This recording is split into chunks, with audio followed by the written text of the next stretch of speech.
All right, let's talk about octopuses. They're fascinating creatures. I love them. They belong to the class Cephalopoda, which also includes like squid and cuttlefish and nautiluses.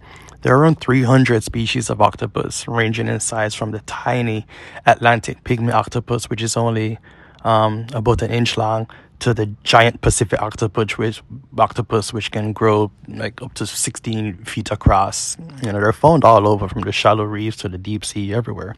They have soft, flexible bodies with no bones, which allows them to squeeze through tiny openings.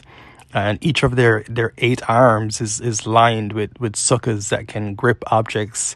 They're really strong and they have a whole lot of dexterity. These suckers actually also taste the environment that they're in, so they're tasting everything they're touching too, which is cool. Their skin contains chromatophores, which are specialized pigment cells that let them change color and texture to blend with their surroundings, or and even communicate with other animals. It's pretty cool.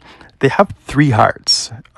Two of these hearts they pump blood to the gills, while the third one will pump it to the rest of the body.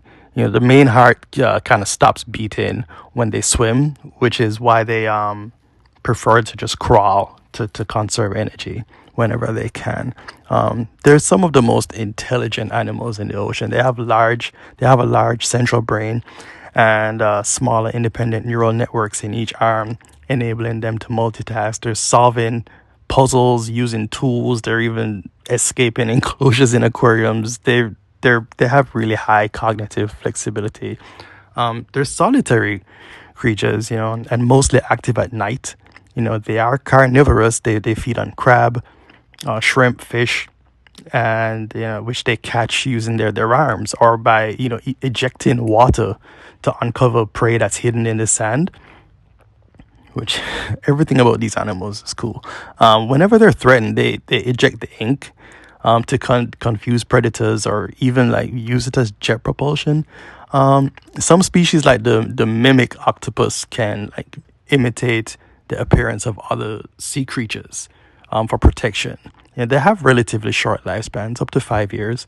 After mating, the female lays thousands of eggs and spends weeks and even months guarding them without eating, dying shortly after they hatch.